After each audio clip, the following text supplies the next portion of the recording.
আমরা তো ডক্টর ইউনূসের নেতৃত্বে এই সমস্ত যে নিশ্চিত ইনক্লুসিভ নির্বাচন যেখানে হবে না, এই নির্বাচনে তো আমরা অংশগ্রহণ করার কথা না। বিশ্বাস করি না অন্তর্বর্তীকালীন সরকার একটি সুষ্ঠু নিরপেক্ষ নির্বাচন দিতে পারবে, এটা আমি বিশ্বাস করি না। 18 কোটি মানুষও বিশ্বাস করে না। মবের পৃথিবীর ইতিহাসের শ্রেষ্ঠতম ঘৃণিত কাজ এই সরকারের আমলে হয়েছে। আদম আলাইহিস সালাম থেকে শুরু করে এই পর্যন্ত এই ধরনের কোনো ঘটনা পৃথিবীতে সৃষ্টির পরে আমরা দেখি নাই, শুনিও নাই, ইতিহাসেও নাই।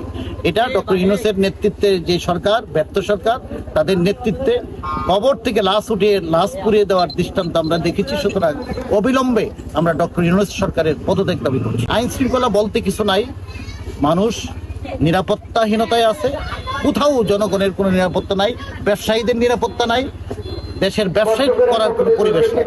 জাতীয় পার্টির অফিসে এই বর্বরচিত হামলার জাতীয় পার্টির পক্ষ থেকে আমরা তীব্র নিন্দা জানিয়েছি এবং বিভিন্ন রাজনৈতিক দলের পক্ষ থেকেও নিন্দা জানানো হয়েছে। আমরা তাদেরকে স্বাগত জানাই এবং সরকারের দৃশ্যমান কোনো উদ্যোগ আমরা দেখি নাই।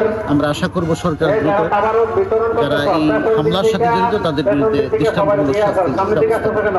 দেশের সার্বিক প্রেক্ষাপটে দেশের 18 কোটি মানুষ বিশ্বাস করে যে ডক্টর ইউনূসের নেতৃত্বে সুষ্ঠু নিরপেক্ষ গ্রহণযোগ্য নির্বাচন হতে পারে না। সুতরাং আমরা একটি দেশপ্রেমিক সেনাবাহিনীর নেতৃত্বে একটি জাতীয় সরকার প্রত্যাশা করি, যে সরকার একটি গ্রহণযোগ্য গণতান্ত্রিক সকল দলের অংশগ্রহণে একটি সুষ্ঠু নিরপেক্ষ নির্বাচনের ব্যবস্থা করবেন, সেই প্রত্যাশা। আমরা মনে করি না যে ডক্টর ইউনূসের নেতৃত্বে সুষ্ঠু নিরপেক্ষ নির্বাচন হতে পারে। সুতরাং আমরা তার অবিলম্বে পদত্যাগ দাবি করি এবং তিনি যেন স্বেচ্ছায় পদত্যাগ করে দেশের গণতান্ত্রিক ধারাবাহিকতা অব্যাহত রাখার তিনি পদক্ষেপ গ্রহণ করবেন বলে আমি বিশ্বাস করি।